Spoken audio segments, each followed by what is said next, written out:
here's today's problem, in that we've got the locker door at the front of the van and it comes up and down easy enough. It was grinding like crazy, but it doesn't work at all. And part of the problem is we've lost the metal bits from inside that lock it into place. It's been playing up for about 6-8 months now, and we've just got a pile of bits lying here. And so the plan is today to replace these old connectors with a new gas strut. May or may not work, but we'll find out. What we're going to be looking at today is the locker box on the front of the van, which does not stay up. And the reason is that these metal clips that we've got here that run on the side, is that the mechanism for holding them up just literally exploded one day. It's been playing up for a little while and getting a bit grindy. I tried oiling it and greasing it, but it didn't make any difference. And then one day it literally fell apart. Bits went all over the place into the long grass, and it never worked again. So what I'm doing is I'm going to replace each side with these gas struts that we've got here. It's a very different mechanism, and truth be told, it's going to be a bit of a botch, and I'm sure they've got better fixings for each end. But in the meantime, this will do much better, and I've tested out a trial run and it seems to work well. So these parts here are, can't remember how long they are, but this is the piece that they are, and I've just bought them from Amazon. I'll put the details in the description below.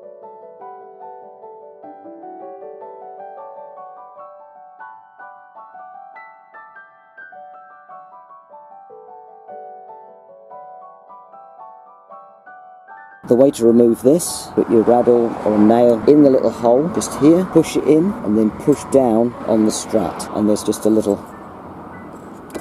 lever in there, and if I remove that, you can see there's this little thing here, and now the strut falls down on the floor and separates.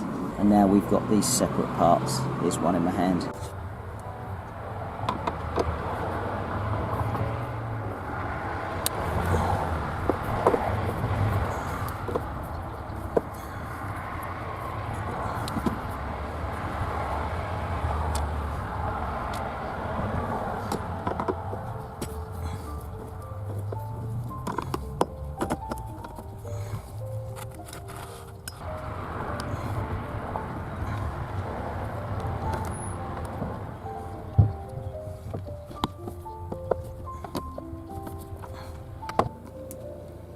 So there we go, slightly shorter than the original strut when it's fully extended, which means that the door isn't quite so high. And if I pull it out to its final stop and hook it into place, we can see we're about, I'll take that to there, we can see we're about 2 centimetres, 3 centimetres shorter. So it doesn't make a huge difference, but the rigidity and the swivel at each end is going to be an issue that we're going to deal with. Okay, so the first stage is to remove the bracket that deals with the side on the side. It's a screw that falls out, and there's a square bolt at the far end. So there we go, one screw sits in countersunk, and then over here, still remaining inside, we have a small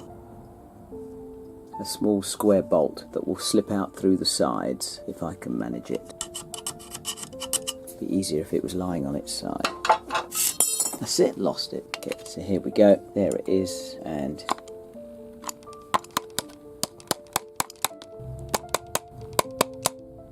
it'll fall out. Okay, so here's my solution for the bottom. I've just run an M6 bolt through that's of reasonable length, and to stop it, because it needs to be able to slide, it needs to be able to rotate here. So instead I've put 2 bolts on the end, or 2 nuts on the end, and those 2 nuts I've tightened against each other so they lock each other into place, and that allows the swivel to occur. And I'm going to look at a similar thing for the opposite end.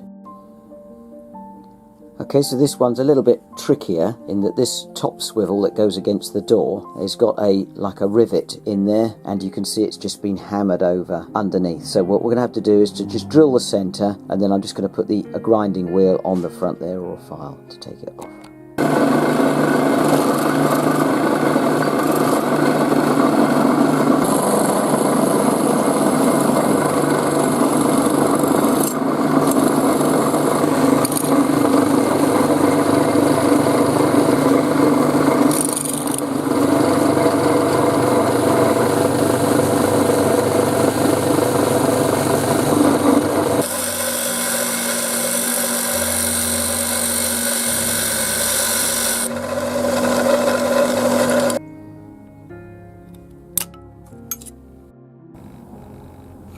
There's the top end, tightened up with double screws, double nuts to help it stay together.